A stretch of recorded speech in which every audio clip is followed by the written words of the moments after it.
Sandar dong. Santai aja. Bisa mundur nih. Ini berarti. Kaki ke Udah ngerekod udah kali ya? Mati juga.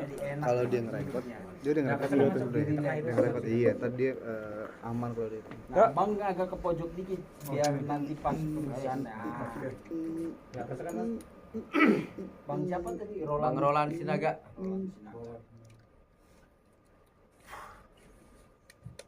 Kasih tahu dong, kadang saya poninya suka turun tuh, jadi botak. Itu sih lu Orang pinter itu harus botak depan. Iya. Ayah monitor. Bang, Nah, itu atuh. Nyaman tuh. Nah, sok sesekali koreksi. itu bisa di zoom. Tapi covernya Bang Karena kan di sebelah sini sih bang. Karena Izin sebelah- bang, nah, yang sebelah sedikit situ. Ya, Biar kamera ininya di sini covernya. Oh, Soalnya gini tuh. gitu enak. Sampingnya Bantalnya abang ini. diambil taruh sedikit buat di taruh di perut Nah, lah, di bisa situ kan bang. itu. Soalnya kan perutnya kan nggak offset tuh, bisa ditaruh. Tapi di sini dong. iya boleh, bisa. Ya lebih enak. Bantalnya pindahin aja, biar enak bang. Kalau mau di Bantalnya ditaruh di perut, dibuat meluk juga boleh. Jangan dipeluk, taruh pelan di ketek. Ya, standby. Oke, standby yuk. Oke, siap. Deh ya. Ya, siap. Covernya Abang sama Sama Bang Roland aman. iya, Aman. Bang Roland, Di sini ya? Bang RD. Ya.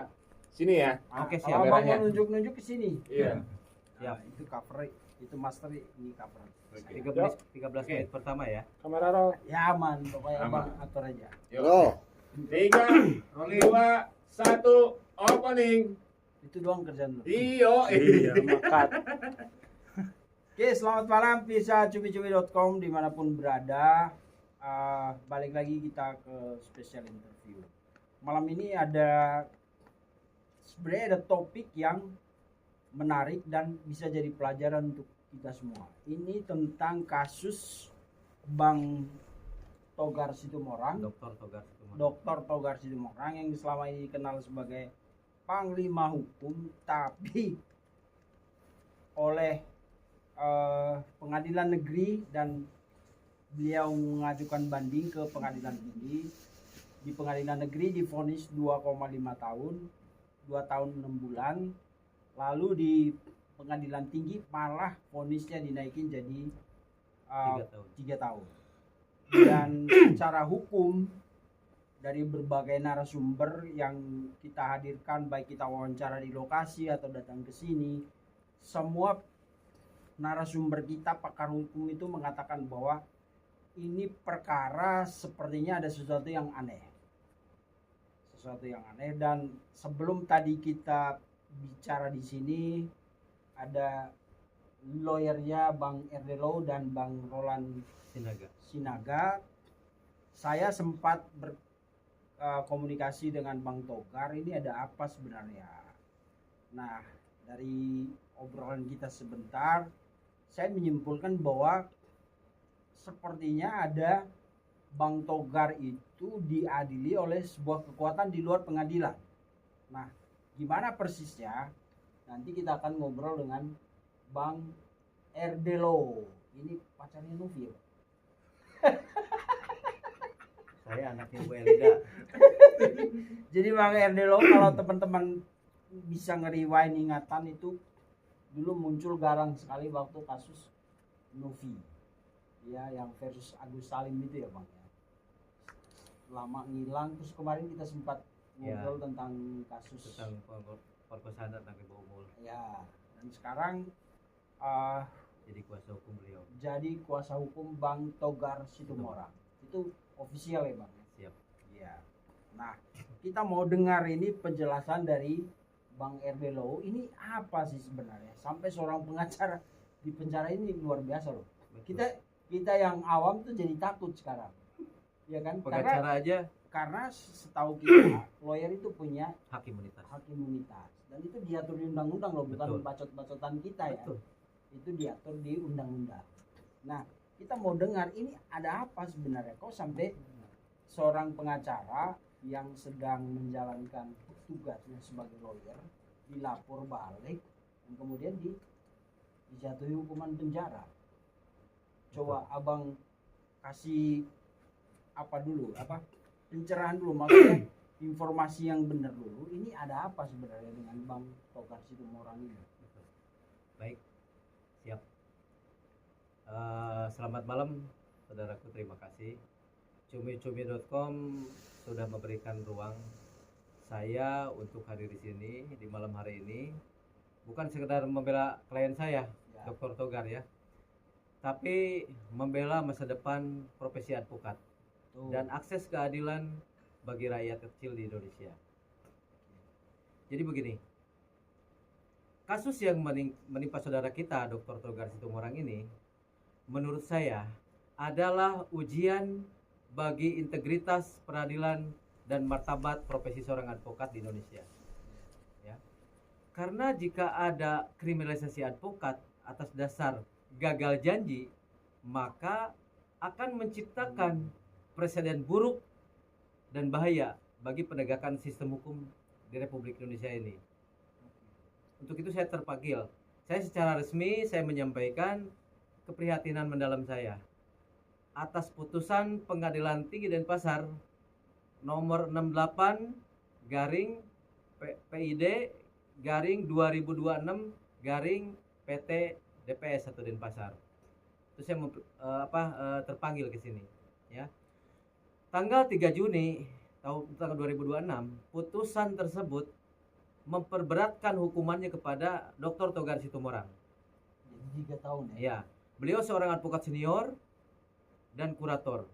Nah, dari 2,5 tahun menjadi 3 tahun. Ya. Nah, atas dasar dakwaan penipuan dan penggelapan yang diputuskan pertama di PN Denpasar. Saya menilai putusan ini mengandung cacat logika yuridis yang sangat fatal tentunya, betul. Mengabaikan fakta persidangan dan berpotensi menciptakan presiden yang sangat tidak baik nih dan berbahaya sekali. Atau dangerous precedent yang dapat mengkriminalisasi seluruh profesi advokat di Indonesia. Bisa dihukum pidana karena gagal memenuhi janji hasil tersebut, kan begitu. Padahal telah bekerja sama secara profesional. Maka masa depan penegak hukum di Indonesia berada dalam ancaman serius. Nah, poin-poin kritikal saya dalam putusan banding: 1. Inkonsistensi logis yang fatal. Majelis Hakim Pengadilan Tinggi Denpasar menyatakan bahwa pertimbangan pengadilan PN sudah tepat dan benar. Namun, secara paradok langsung memperberat hukuman tanpa argumentasi yang baru. Ya kan? Nah, itu di tingkat pengadilan ya? Betul. Negeri. Jadi tindakan ini melanggar prinsip kepastian hukum dan struktur pemidadaan yang ada. Ya. Nomor 2, mengaburkan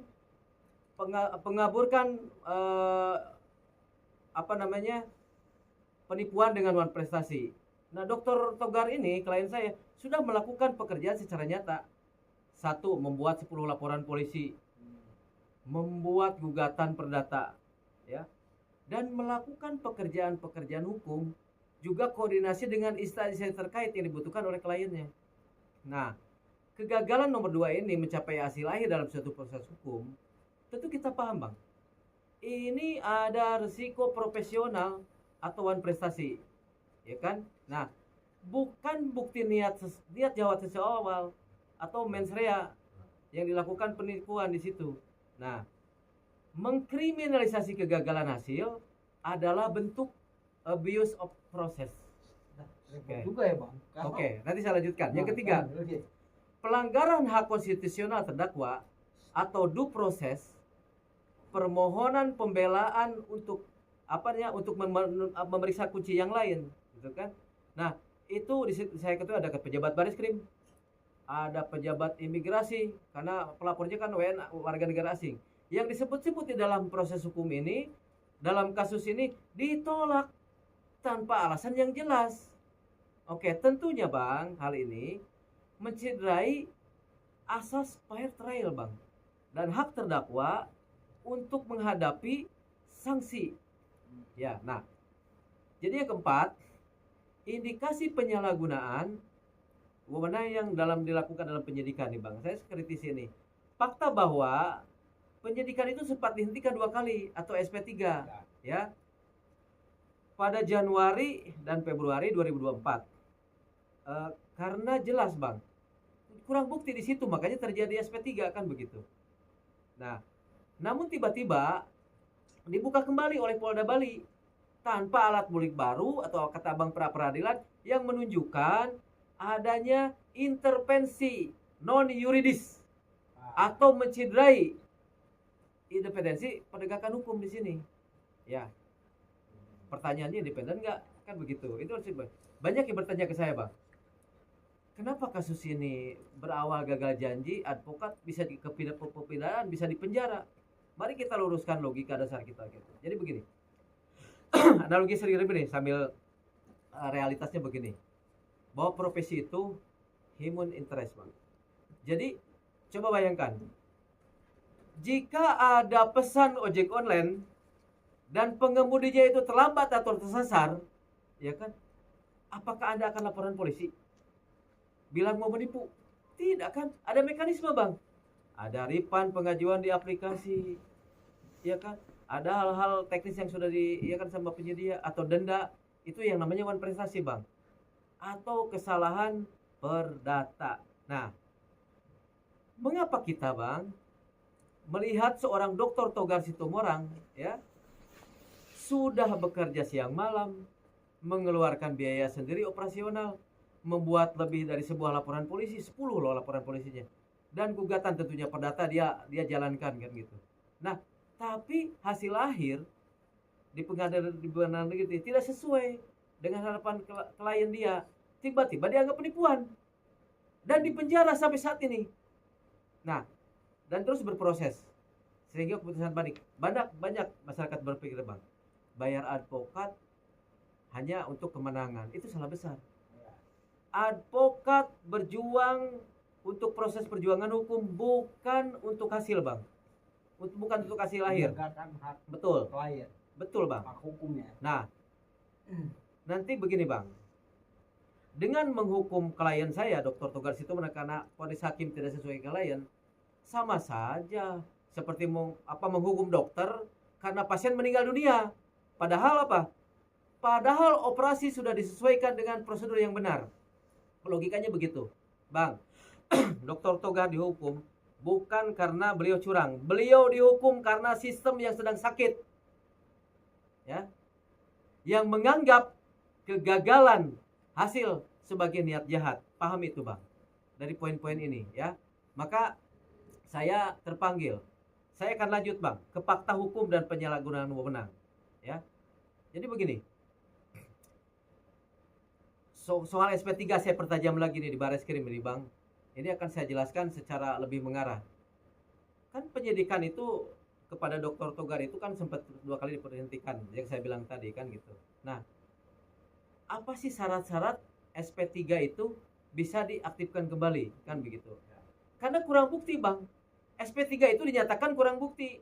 Nah, kalau Polda Bakti membuka kembali kasus ini tanpa ada bukti baru yang signifikan, pertanyaannya siapa yang bermain di belakang ini? Apakah hukum dipakai hanya untuk memuaskan dendam pribadi klien?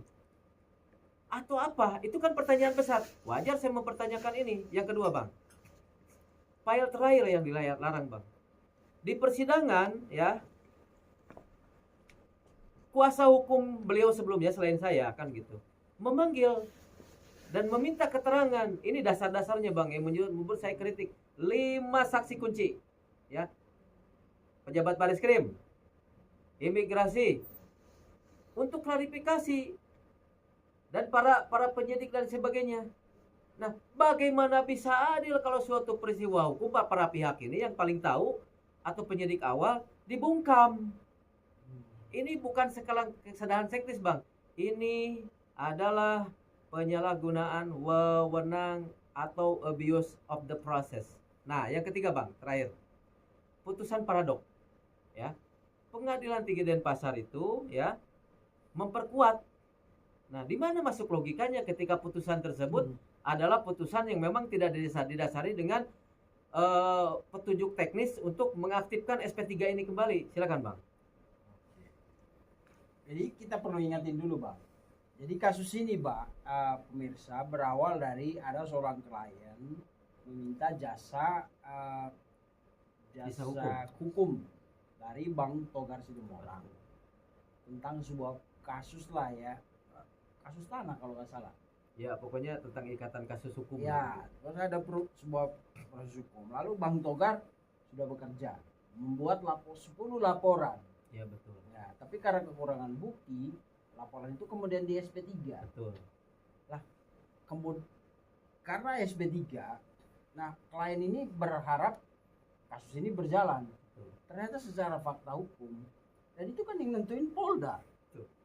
Nah, kan mereka yang bilang ini tidak masuklah secara hukum ya, baik dari segi bukti, fakta dan lain-lain kan. Maka di SP3 lah perkara itu. Sementara keinginan klien kalau bisa ya jalan terus. Tapi kan fakta hukum tidak mendukung itu. Betul. Dan kemudian klien itu melaporkan Dr. Togar Situmorang. Betul, secara pidana. Dianggap sebagai lu nggak bekerja dengan benar. Wah, kalau semua klien kayak gini repot negara ini ya kan. Ya, Abang bisa menyimpulkan. Jadi pertanyaannya, Abang sebagai lawyer, apakah menjanjikan sesuatu gitu? Kan tugas lawyer itu cuma menegakkan hak hukum kliennya. Betul. Ya kan, bahwa apakah perkara itu menang atau tidak yang menentukan Iya. penyidikan. Betul, betul, betul. Dan kalau sudah terbukti hampir dua kali ya, Dua kali. dua kali perkara ini di SP3 oleh Polda.